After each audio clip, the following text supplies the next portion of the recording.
All right, well, let's talk about sales. Okay. Tell me how long you've been doing the sales thing. Growing up, it was like I was the one that my siblings would go to. I'm one of four. Okay. And my siblings would come to me if they're like, "Hey Ryan, we kind of want this thing. Like We we want need you to to do negotiate." this thing." Yeah.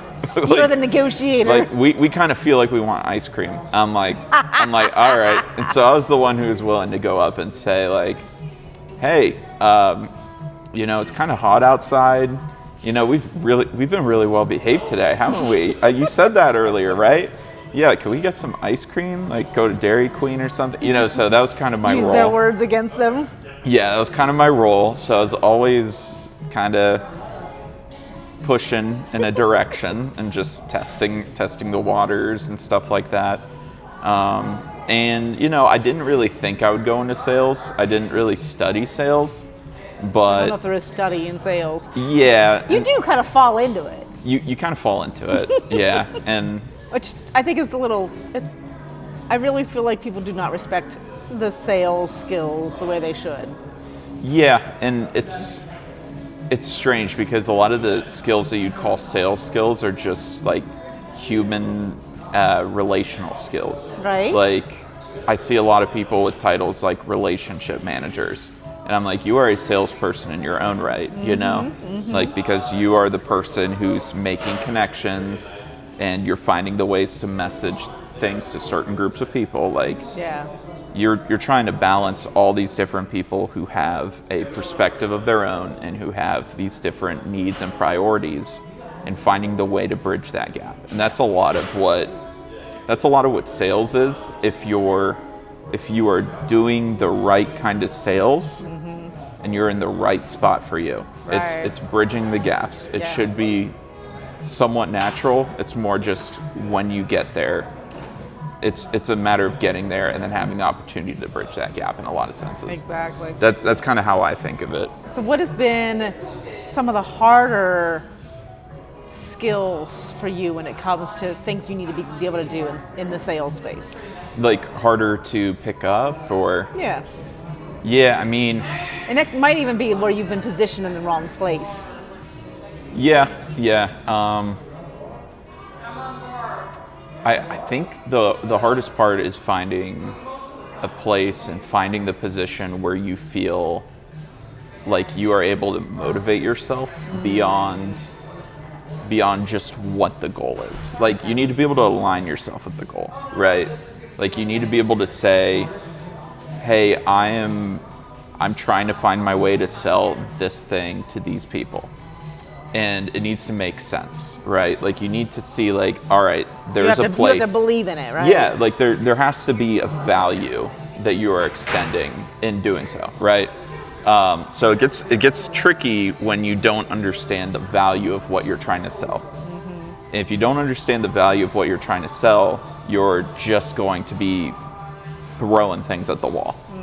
Like I can say words all day long. Like I can throw a word at the wall. I can say, hey, this is a word. This is a word. This is a thing we do. But if you don't understand the meaning of it and what it means in context to the person you're selling to, right, that's a really big difference. Yeah. So you have to be able to understand what your customers are looking for, and then be able to find where you are able to fill that gap. So when you've entered into with a new company, you have to really understand who they are, who their customers are, what the value is, because you are that translator. Right. So how long has it typically taken you to figure out how to make that translation? You want to have a roadmap for it before you accept the job, is my opinion on it. Okay. Because so you already need to have awareness and clarity. Yes, yeah. So I need to have an understanding, especially if you're moving from one thing to another. I need to understand what value do you bring to the table? Who are you trying to sell to? In my case, like I went from a job where I was selling government to another job where I was selling government. So I already knew a little bit what the value was that the government entities were looking for. You understood the audience. You understood the client. Yes. So a lot of my questions in taking on a new role were focused on, all right, how are you positioned to bring that value? Because at the end of the day, I mean, sales from a management standpoint can often be a numbers game, right? Like maybe you hire 5 sales reps and one of them really takes off and the other 4 don't, you know? And so I'm not in the habit of jumping in a pool that I don't think I can swim in, you know?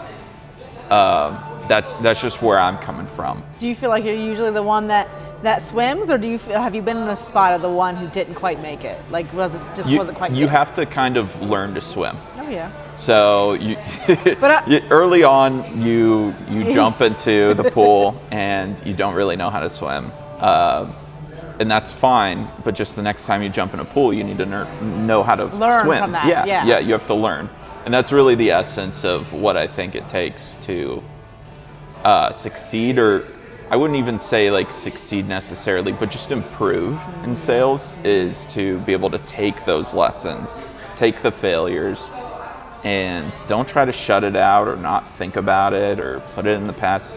Find the lesson out of it. The quicker you can find the lesson out of it, the better. And then you apply that forward and you learn from it and you do things differently next time so you don't fail the same way, right? So a lot of my mentality when it comes to getting started in a new role and having an understanding of what's it going to take for me to be successful in this is having that initial understanding of what am I here to do? Like, what value am I supposed to be bringing to this business? And then can I bring value from this business to the customer? And so I think that's really essential to getting started. And then beyond that, it's a lot about learning the business, right? So when I say learning the business, you got to learn what you're selling, you got to learn who you're working with, who are the people in your organization that you can really rely on, and finding the way to elevate and communicate other people's strengths to your clients is super essential. So just recognizing the talent around you and engaging those people. And that's why I say a lot of it's just based on relationships, right? So you have to understand not just who you're selling to, but who you're working with. What are the things that's already working? How can you capitalize on that and make more of that happen? So it's a little bit of a meandering answer, but I figure this is kind of an open, flowing conversation. Exactly. Yeah. What is there one particular moment in your sales career so far that you feel has been a big achievement? Like you're like, this, it just kind of stands out to you as like a big win. It doesn't have to be necessarily numbers, it's just whatever that would mean for you. Yeah.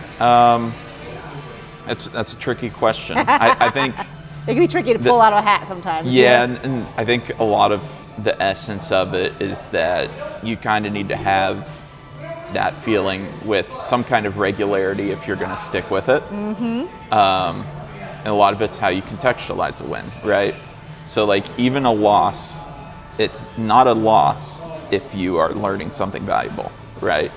Like create that sustainable opportunity for yourself in the future.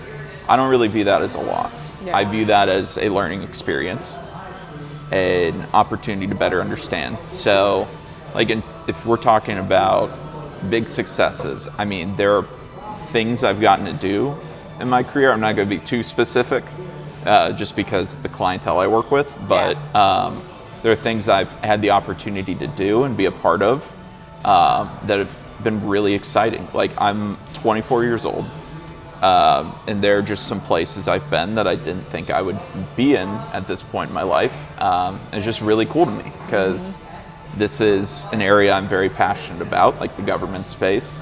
So being able to be in some of these rooms and maybe not necessarily being an authority, but being a helper, right?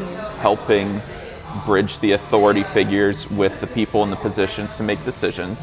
That is a really cool spot to be in. And I just find that very rewarding in a way that's divorced from the compensation side, right? Because a lot of times it's like if you really hit the ground running in sales and you're making a lot of money right away, you might be able to sit pretty for some time and be good. But at the end of the day, that's just generally not how it'll work for somebody getting started in sales. Like you're going to have to struggle a bit and you're going to have to learn and you're going to have to fail. And again, it's the learning to swim. And if you don't know what you're swimming towards, it's easier to kind of just get out of the pool, right? And I think one of the things that can be a bit of a misnomer in sales is this kind of concept of it's all about the numbers in any context. Yeah. If you're just aiming for a specific revenue goal or a commission goal or whatever, there's down months, there's down periods, and sometimes we take that personal. Instead of going, okay, what's actually going on? What's going on in the industry? What's going on in the world? What's happening with the clientele that might be causing them to slow down, and reassessing and not going, oh, I'm a terrible salesperson. Yes, but you also need to be able to recognize those things without feeling like a victim, because once you start getting into that victim mentality of all these things are happening to you, you lose control over your ability to be successful. So you have to understand that a lot of the things that are happening around you and pushing back against you, like I was in staffing when the state of Ohio said we're going to bring everybody back into the office, and so a lot of people who were in those temporary contract positions were like, well, I don't really want to go back to the office, I'll find something else. And so there was a lot of caginess around that, and those are things that you kind of got to deal with them, right? You can't control it. The hardware supply chain issues right now, you can't control that there's so much price volatility. You can't control that the order you place today might not get fulfilled for another 6 months. All you can do is work within those constraints and try to be the best salesperson you can be within those margins, because everybody else is working up against the same challenges. So it's just a matter of finding that drive and finding the things that motivate you and focusing on that, and just kind of trusting the process a little bit. So Yeah. because you kind of have to. If it's a bad process, like if you're not set up to be successful, you're probably not going to be successful. But if it is a good process and you can afford to push through it and just keep iterating and keep working and find what works for you, it's worth pursuing, I would say. Yeah. So you've worked with you said about 4 companies? About 4, yeah. What have you learned in that case how to pick which company you worked with? Yeah. And really knowing, like, okay, this is the company I want to work with. Like, how did you make that decision? I'm assuming you're happy where you're at now. Yeah, I am. And if my boss is listening to this, I definitely am. No, but seriously, I am very happy. It's like one of those things where each time I'm getting a little bit closer. And again, a lot of that comes from just understanding what wasn't working for you before, and then just getting closer to what does work. Yeah. So Can you tell me what is something you learned from some of your past roles that you're like, this doesn't quite work for me? Is there something you could share around that? Yeah, I mean, truthfully, my last role, my previous employer knew this when I left. I just didn't like staffing. It just wasn't an industry that resonated with me. Yeah. I liked being within that IT space, but that's just not what I wanted to do within IT. Yeah. So now I'm more in a role where doing like the hardware, software resale, we're doing facilities technology. It's a lot of things that are tangible and that you can see and that add a lot of value that, again, it's very tangible and you can see it in front of you. Yeah. And that's important to me, because if I'm going to be doing something every day, you want them to know that they got value from it. Is that kind of related to that? Yes, yeah. I want the value to be coming from the company I'm working for. And so that's just very important to me. And that's something I didn't know in earlier roles, right? Like you can sell something or you can try to sell something, but if you don't love what it is that you're selling, it's probably not going to work out, especially when times are tough, you know? Right. It's like a relationship. Like, you need to have a really solid foundation, and you need to know why you're there in order to get through the bad times. Well, it goes back to that. We all have a why.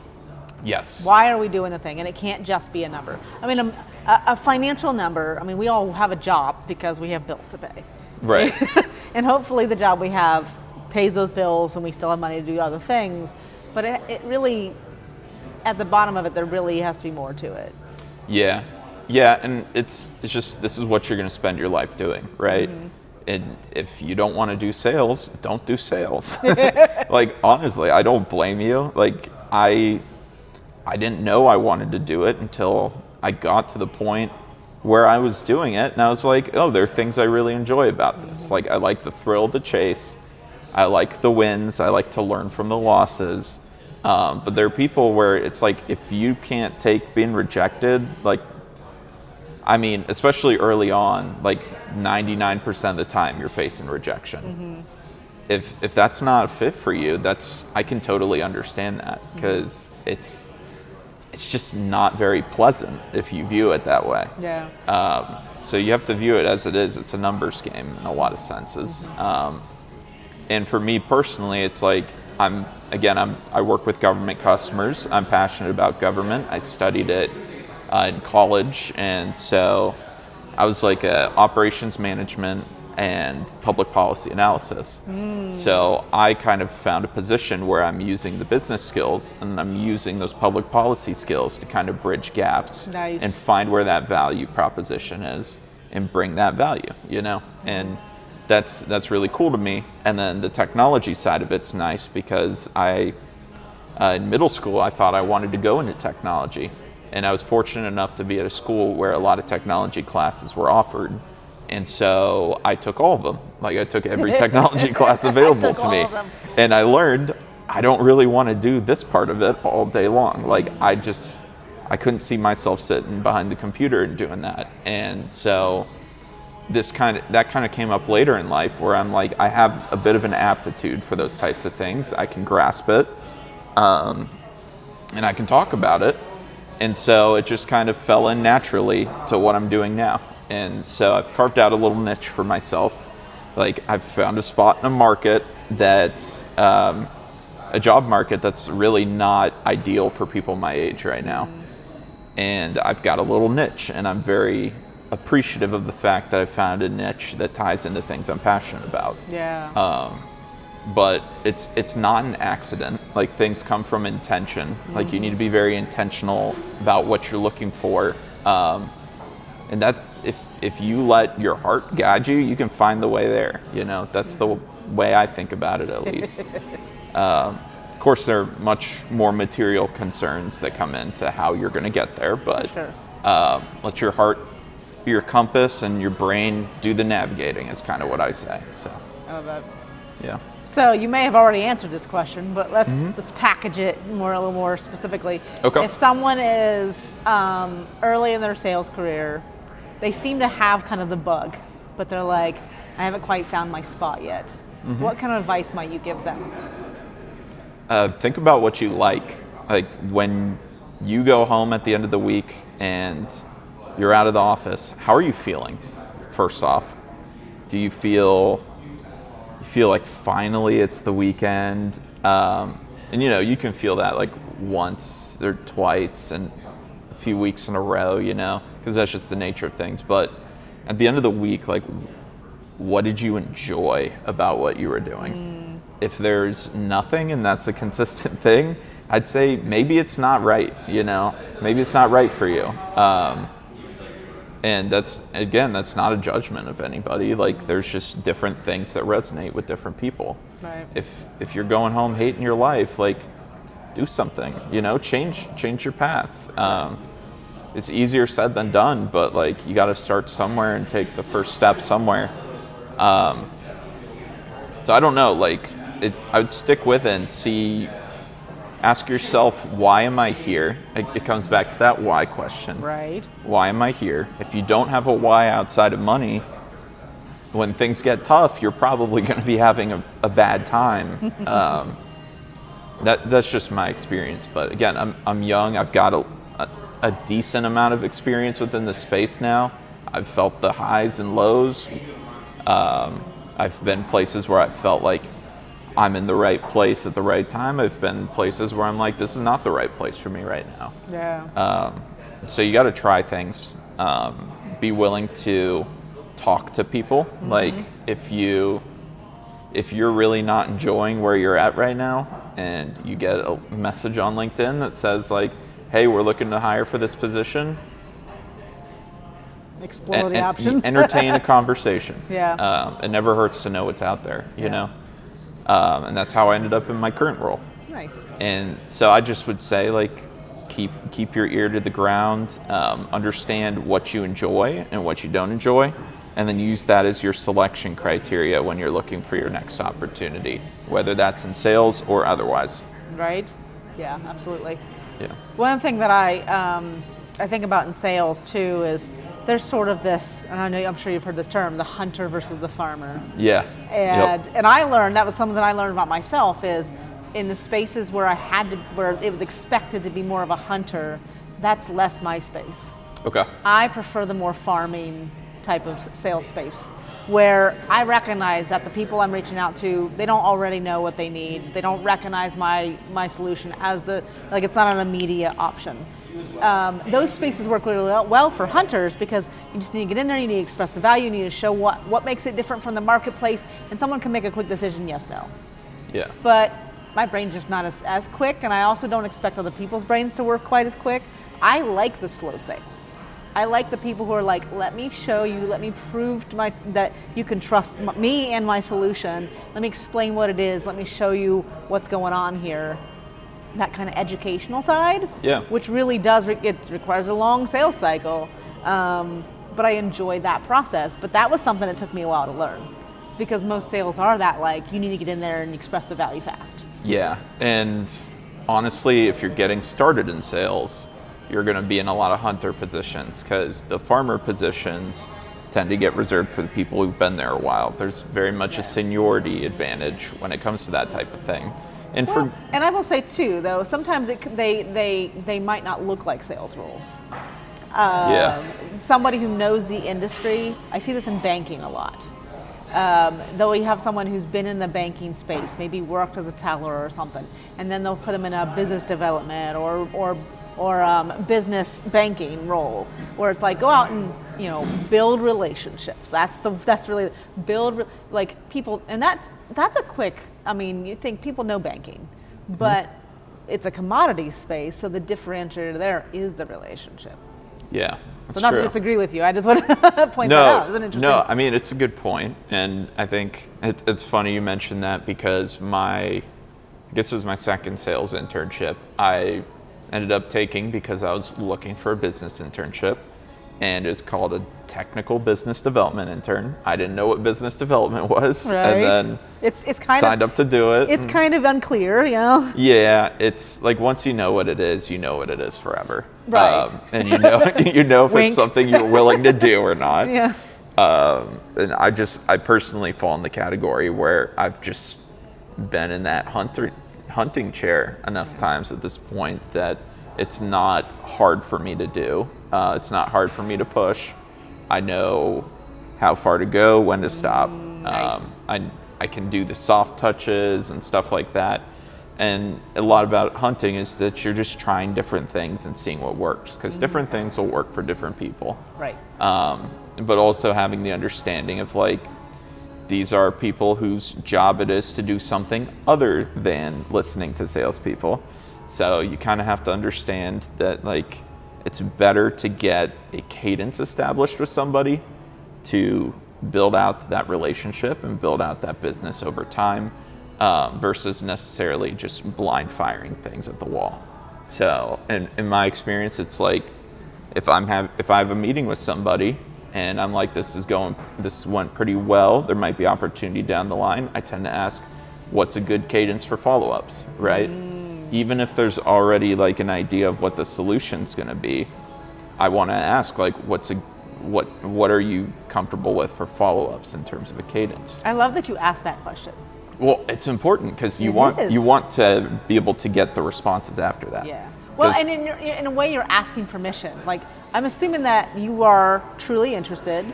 Let's continue this conversation. What do you want that to look like? Yeah, that is so important. You have to meet people where they are, because they don't have to give you your time. There are a bunch of other people trying to do the same thing you're trying to do. Yeah. So it's important to be able to convey to people, like, hey, I'm coming to this from a space of, I want to be respectful of your time, and my job is to be a little annoying. I say this all the time. My job is to be a little annoying, but I don't want to be too annoying, right? Like, I kind of always have to be squeaking in your ear a little bit, but it doesn't have to be every single day, every single week. Just let me know what makes sense for you. Because if I've done a good job communicating value proposition, then you'll want me squeaking sometimes. Yeah. Just to keep it front of mind, like top of mind. It's important to understand not just what you can offer, but how it's going to be valuable, when it's going to be valuable. Yeah. You don't want to burn the bridge. Yeah. And especially working with government, you have to kind of learn, you follow the rules, you take what people are willing to give you, and you just take your time and build the trust. Yeah. That's a level of respect of the person that you're speaking to, and in a more of a hunter role, I think sometimes that part's forgotten. There's a little bit of like, well, I'm supposed to be moving things forward. I need to be a little, that kind of aggressive concept, but which is understandable too, because I mean, a lot of times that's how those roles are structured, right? So I mean, we've all been there where it's like, I'm not doing enough. And so maybe you push a little bit more than you should, or you send an email, or you make a phone call that you shouldn't have in the wrong time because your incentive structure is that you need to do this much stuff. Yeah. So if you don't do it, it's like, how do you know if you're not doing enough that you'll have a job long enough to deliver the right solution, right? Yeah. So there's a balance there. Yeah. There definitely is, and I don't blame people for going hard at it, but I think the biggest issue is just you go very hard for a little while and then you give up, and a lot of people do that, where they get complacent and they say, all right, well, I tried to reach out to this person twice and they never responded to me. Right. How do you even know they were looking at their email when you sent those in? Yeah. Maybe they thought you were a bot, Right.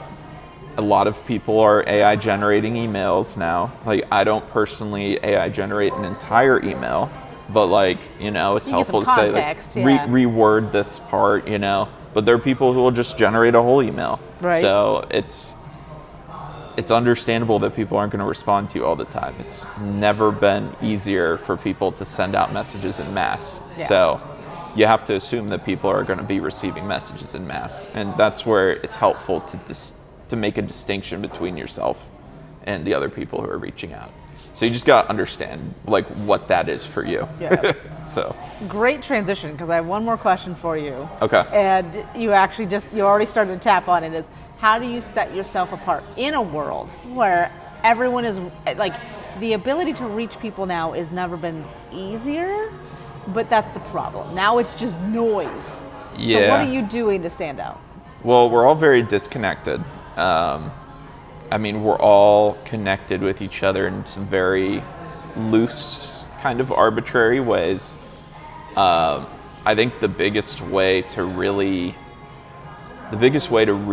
distinguish yourself from the other people who are reaching out is to show that you already have a level of understanding of what they're trying to do or the context they're working within.